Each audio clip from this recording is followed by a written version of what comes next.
Jonathan adjusted the straps of his satchel for what felt like the 100th time, though he knew that the ancient Lyrian palace hovering above the cobalt-blue gas clouds of Xylar 9 would likely ignore any human sense of order or preparedness.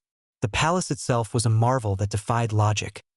Walls made of refractive crystal shifted slowly, bending the sunlight streaming from the nearby twin suns into patterns that danced on the floating platforms. Gravity here wasn't consistent. Sometimes it felt heavier, sometimes lighter, and more than once Jonathan had floated an inch or two off the ground when he sneezed. He muttered to himself, "Nothing says diplomatic visit like flailing through midair and landing on your dignity," and immediately tripped over a transparent floor edge that seemed to appear only to punish him. Courtiers in flowing robes of liquid metal shimmered around him, their expressions stoic as if Jonathan's existence was some minor disturbance in the orderly flow of time. He tried to smile politely, which probably looked more like a grimace, and waved. A translator embedded in his collar vibrated, attempting to convert his nervous greeting into Lyrian. Instead, it emitted a distorted buzz that sounded suspiciously like, "You are a walking mishap," in the refined Lyrian tongue. Several heads turned. Jonathan cleared his throat and bowed, hoping this miscommunication would be interpreted as humility rather than an insult. From the far end of the hall, a small figure watched him intently. Lyriel, the queen's daughter, hovered slightly above the polished floor, her long ears twitching with curiosity. Her hair shimmered faintly with bioluminescent streaks, and markings along her temples glowed softly in the shifting light. She had an air of deliberate mischief, as though the palace itself were her playground, and humans like Jonathan were invited intruders into her game. With a small giggle that seemed to ripple like a bell through the hall, she tossed a hovering sphere into the air. It spun lazily, defying gravity, before zooming straight at Jonathan. He jumped, flailing his arms like a clumsy conductor trying to orchestrate chaos. The sphere bounced off his shoulder and ricocheted into a hovering vase, which teetered dangerously before landing safely, much to Jonathan's surprise and relief. The queen herself entered the hall then, tall and commanding, her skin glimmering with subtle metallic tones, her eyes shifting from deep amber to stormy gray as they assessed him. She carried herself with a perfection that Jonathan felt he would never match, even if he spent years in zero-gravity yoga. "Jonathan, human visitor," she intoned, "you step into our palace with no regard for the flow of tradition or the stability of—" Her words froze as she noticed Lyriel already moving across the hall. Before anyone could react, Lyriel ran at full speed and flung herself into Jonathan's arms. The hug was sudden, energetic, and completely against all Lyrian protocols. Jonathan stumbled under the unexpected weight, arms flailing as his satchel slipped to the floor, spilling its contents. A collection of human knickknacks, a half-eaten energy bar, and a small plush toy of an earth dog that bounced slightly due to zero-gravity trickery. He managed to catch Lyriel mid-fall, and for a moment the two hovered there, her long ears brushing his cheeks. The queen's expression shifted from shock to disbelief. This is impossible," she whispered, though no one dared challenge the sight of her child hugging a human. Lyriel giggled, her eyes sparkling, and whispered something in a soft, musical tone that made Jonathan's translator buzz wildly and translate it awkwardly as, "Asterisk, you are funny. You smell like bravery."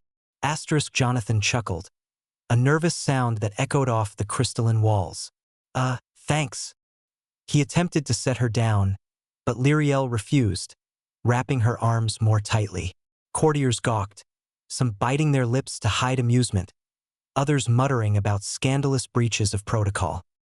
One elder attempted a dignified cough, which backfired spectacularly as he floated backward, arms windmilling in surprise, before landing upright but very red in the face. Jonathan couldn't help but laugh at the scene, which only made Lyriel giggle louder. She twitched her ears in delight, and even the queen suppressed a small smile, though she quickly masked it behind her regal composure. As the initial shock wore off, Jonathan realized he was no longer terrified of the palace, despite its alien architecture and gravity quirks. Somehow, The unexpected warmth of the young princess had disarmed him. He straightened, brushing shards of light off his satchel, and gave what he hoped was a confident nod. "Well, I guess I'm officially part of the royal chaos," he said with a grin, earning another giggle from Lyriel. The queen's eyes narrowed, not in anger, but in fascination. Perhaps this human wasn't merely a visitor. Perhaps he was the start of something entirely unpredictable. The palace, still glowing and humming with quiet energy, seemed to lean in closer, curious itself about this unlikely pair. Jonathan caught a glimpse of floating libraries, gardens suspended in midair, and corridors that twisted in impossible ways, and realized that surviving this first encounter was only the beginning of his adventure. With Lyriel clinging to him and the queen's gaze lingering, he wondered, half amused, half terrified, how badly he could embarrass himself next. Jonathan soon discovered that the Lyrian palace had a way of testing one's balance, patience, and sense of humor all at once. After the unforgettable, and slightly mortifying, first encounter with Lyriel, he found himself being guided through corridors that seemed to fold and stretch like living things. Walls shimmered with moving mosaics that depicted not only the history of the Lyrian Empire but also, inexplicably, a series of abstract shapes that looked suspiciously like cats chasing luminous orbs. Jonathan muttered, "Either this is history or someone really liked cats," and stumbled slightly as the floor underfoot shifted ever so subtly. Lyriel floated ahead of him, her long ears twitching like delicate antennae, laughing quietly at his cautious steps. She had a mischievous streak a mile wide and seemed to enjoy testing him, occasionally releasing a small floating drone in his path that would zoom past with a cheerful beep, forcing him to dodge in increasingly awkward ways.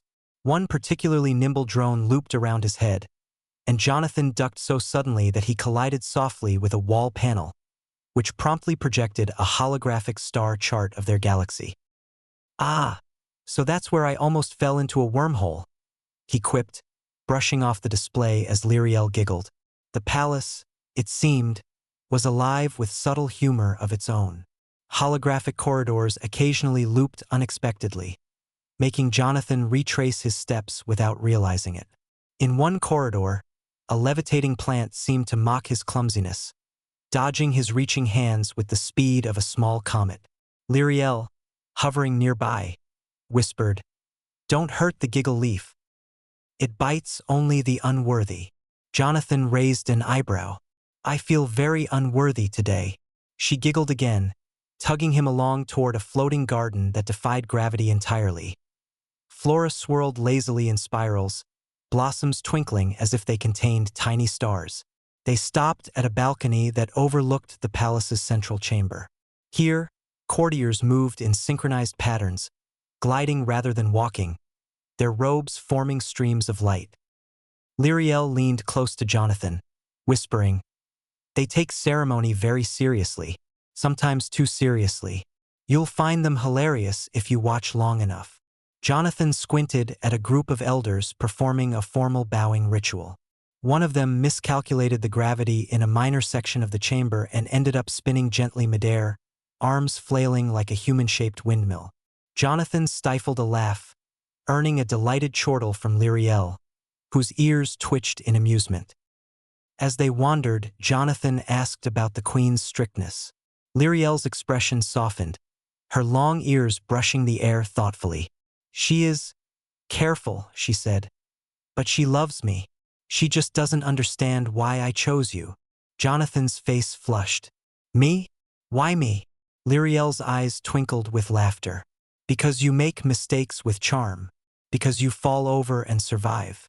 Because you are interesting. Because you smell of bravery." Jonathan swallowed. "Smell of bravery? Okay. That's new." They reached a circular chamber filled with levitating animal-like creatures. Some resembled rabbits with translucent, glowing bodies. Others resembled jellyfish drifting lazily through the air. Jonathan extended a hand, and one jellyfish rabbit floated down to land on his shoulder. "Do they bite?" he asked nervously. Lyriel shook her head, twirling a sphere of light in her hands.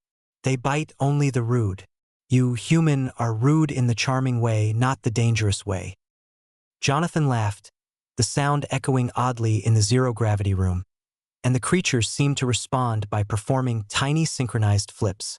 The Queen's eyes followed them discreetly through the chamber's observation windows, a mix of wariness and fascination. Her child's insistence on bringing Jonathan into forbidden areas was a silent rebellion against centuries of protocol. Yet it was hard to resist the infectious energy the humans seemed to bring. Even the palace itself seemed to hum brighter in Lyriel's presence, light patterns flickering as if to mirror her delight. Later, Jonathan found himself seated on a levitating bench, feet dangling in midair as Lyriel perched next to him, dangling one leg lazily. They shared stories of human and Lyrian quirks, laughing at their differences. Jonathan accidentally sneezed, sending a small floating fruit spinning wildly across the chamber. Lyriel caught it midair, twirling it like a tiny sun, and handed it back with a teasing bow. "See? We are practical," she said, grinning. "You are lucky to have me as a guide." Jonathan shook his head, still amazed at how chaotic and oddly logical everything was. "I think my entire species needs lessons in gravity control, levitation etiquette, and surviving princess-induced panic." Lyriel's laughter echoed like wind chimes, filling the chamber with lightness. In that moment, Jonathan realized that amidst the floating halls, shifting walls, and alien customs, a bridge was forming, a bond that was fragile, unpredictable, and entirely magical. The palace, full of its ancient rules and rigid order, had begun to soften, if only a little, under the influence of mischief, laughter, and an audacious human who hugged the impossible. The day began with an unusual hum vibrating through the palace, a sound that Jonathan had come to recognize as the Lyrian way of signaling both excitement and mild chaos. He stretched, trying not to float off the edge of his levitating platform bed, and peeked out of a window at the swirling gas clouds below. Lyriel had already appeared, hovering at the edge of the balcony, her long ears flicking in anticipation. "Today's the day," she said, voice tinged with glee. "You get to meet the council, survive the protocol gauntlet, and maybe even eat something that moves by itself." Jonathan blinked. "Eat something that moves?" Lyriel grinned, her eyes glowing faintly. "Yes, it's traditional, also mildly terrifying. Fun." The palace corridors were alive with activity, but this time, Jonathan moved with a cautious confidence. He no longer tripped over invisible edges or flailed helplessly at hovering drones. Instead, he learned to anticipate their shifts, catching floating objects midair, sometimes on purpose, sometimes by accident. Lyriel giggled at his slight but noticeable mastery. "See? You're starting to fit in. Not like a true Lyrian, of course, but close enough to be amusing." Jonathan chuckled. "Amusing is my specialty." Their path led them to the central chamber where the council waited, a semicircle of tall, shimmering figures whose robes seemed to pulse with life. Jonathan's heart pounded, but he reminded himself that he had survived far worse.